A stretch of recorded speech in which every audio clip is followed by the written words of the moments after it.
عزت عطا فرمانے والا، نبی کریم صلی اللہ علیہ وسلم لینے والے، تو اللہ رب العزت نے اپنے محبوب کو عطا فرمایا کوثر، اپنے ہاتھوں سے دیا، قدرت کے ہاتھوں سے دیا۔ تو جب لینے والے نبی کے ہاتھ ہو، دینے والے اللہ کے ہاتھ ہو، درمیان میں کوئی واسطہ ہی نہ ہو، پھر اس چیز کا عالم کیا ہوگا؟ یہ اللہ اور اس کے نبی صلی اللہ علیہ وسلم کا معاملہ ہے۔ نبی کریم صلی اللہ علیہ وسلم نے ارشاد فرمایا لی مع اللہ وقت لا یسعنی فیہ ملک مقرب ولا نبی مرسل۔ میرا اللہ کے ساتھ ایک وقت ایسا بھی ہے جس میں نہ کوئی مقرب فرشتہ آ سکتا ہے اور نہ کوئی نبی رسول آ سکتا ہے۔ ہوتا ہے نا کسی کو ایک آدمی جاتا ہے، کسی کے بعد 10 آدمی اور بھی چلے جاتے ہیں۔ آپ نے کسی سے ملنا ہو، آپ اکیلے ہی نہیں، اندر دفتر بھرا ہوا ہے، لیکن اللہ کے نبی صلی اللہ علیہ وسلم فرماتے ہیں کہ میری اللہ کی بارگاہ میں ایسی حاضری بھی ہے جس میں اور کوئی نہیں ہوتا، یا رب العالمین ہوتا ہے یا محبوب رب العالمین ہوتا ہے، وہاں اور تیسرا کوئی نہیں ہے۔ دینے والا اللہ ہوتا ہے، لینے والے محمد مصطفیٰ ہوتے ہیں۔ انا اعطیناک الکوثر، اے میرے حبیب ہم نے آپ کو کوثر دیا ہے، وہاں کسی کو دم مارنے کی مجال نہیں ہے۔ دینے والا ساری کائنات کا خالق ہے اور لینے والا خالق کا محبوب ہے۔ یہ محب اور محبوب کا معاملہ ہے، دیتا ہے تو دینے والا بھی کمال کرتا ہے، لیتا ہے تو لینے والا بھی کمال کر دیتا ہے۔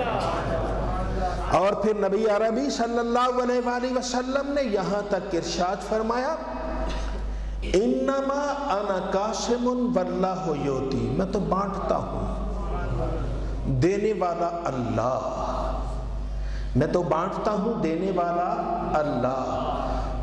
اس الکوثر میں اللہ نے کیا کیا دیا یہ تو اللہ ہی جانے، محبوب نے کیا کیا لیا یہ محبوب ہی جانے۔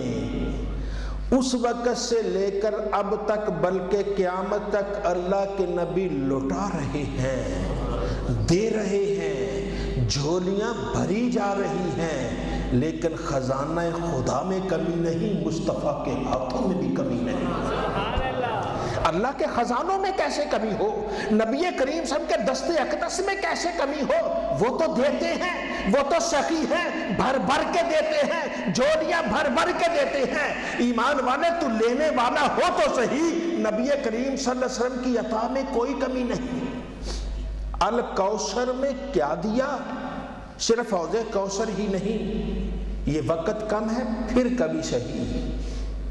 الکوثر میں اللہ رب العزت نے بہت کچھ دیا، الکوثر میں وہ چیزیں شامل ہیں ہمارے تصور میں نہیں ہیں۔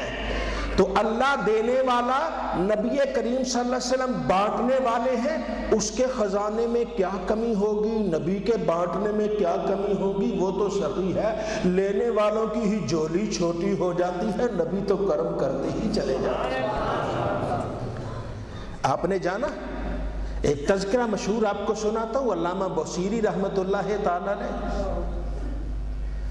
بادشاہ کے درباری شاعر ہے اور بادشاہ کے دربار میں بادشاہ کی شانیں کہتا ہے، بادشاہ ایسا، بادشاہ ایسا، بادشاہ ایسا، وہ انعام دیتا ہے۔ ایک دن بادشاہ کی طرف سے پیسے لے کے آئے، ہاتھ میں پیسے ہیں، دروازے پہ پہنچے، ایک درویش ملا، کہنے لگا بصیری او کیا نبی کی کبھی زیارت ہوئی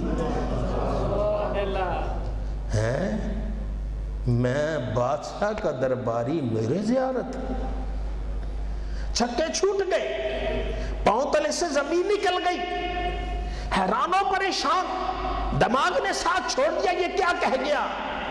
کوئی کانٹا چبھونے والا، کوئی کچوکا لا گیا، بس ہاتھ سے تھیلی گر گئی۔ دیوانوں کی طرح اپنے ہی گھر کے باہر کھڑے ہیں، سمجھ نہیں آ رہی، گھر والوں نے پکڑا، اندر لے گئے، چارپائی پہ لٹا دیا۔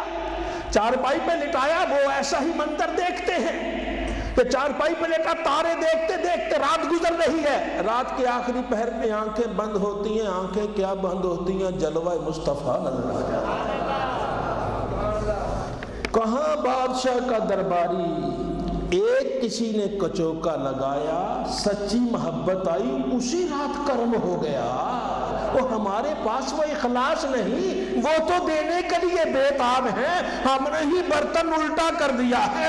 اس میں نبی کا تو کوئی قصور نہیں ہے۔ نبی کریم صلی اللہ علیہ وسلم دیتے ہیں، بار بار دیتے ہیں، لٹاتے ہیں۔ ایمان والے آ جا، کبھی تو سرکار کی بارگاہ میں اپنا برتن سیدھا کر لے، انشاءاللہ تیرا برتن بعد میں سیدھا ہوگا، نبی کے کرم سے پہلے بھر جائے۔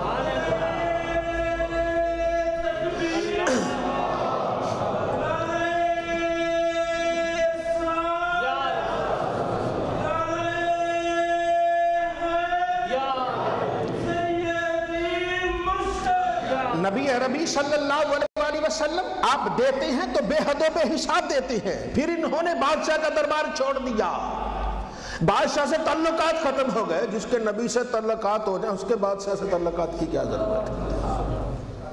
اب سب کچھ دربار مصطفیٰ بیمار ہو گئے، فالج ہو گیا۔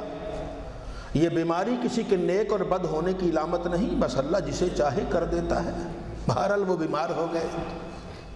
12 سال کے بعد خیال آیا، میں بڑے بڑے علاج کروائے، رام نہیں آیا، فالج ہے، کیوں نہ میں نبی کو یاد کروں۔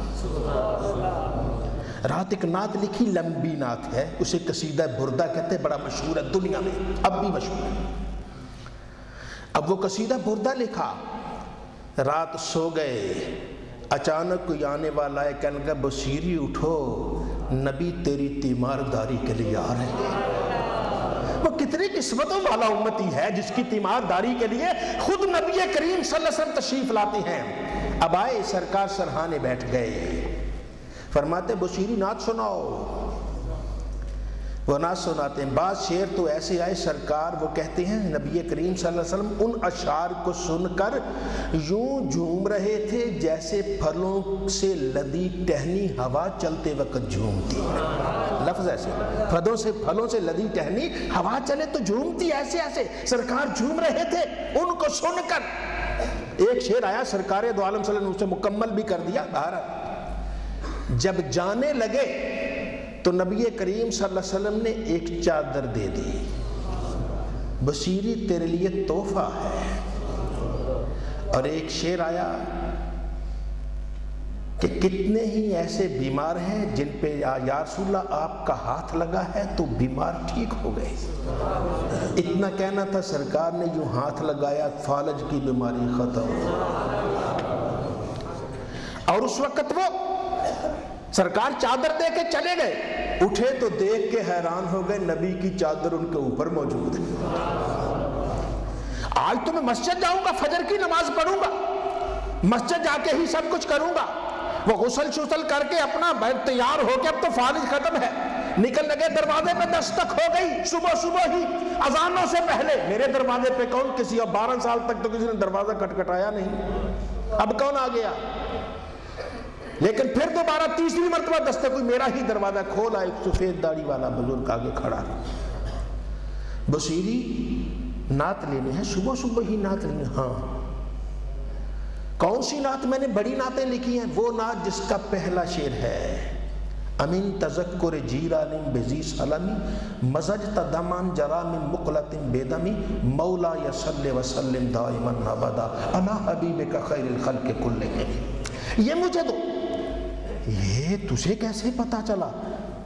میں نے تو آج رات ہی لکھی، کسی کو سنائی نہیں۔ بصیری کسی کو نہیں سنائی، نہیں کسی کو نہیں سنائی، بصیری کسی کو نہیں سنائی، نہیں کسی کو نہیں سنائی، بصیری کسی کو نہیں سنائی، نہیں کسی کو نہیں سنائی۔ اور بصیری کیسے بات کرتے، رات یہ نعت تو نے نبی کو نہیں سنائی ہیں؟ تم کہاں تھے؟ میں بھی وہیں بیٹھا تھا، میں بھی وہیں بیٹھا تھا، نعت مصطفیٰ سن رہا تھا۔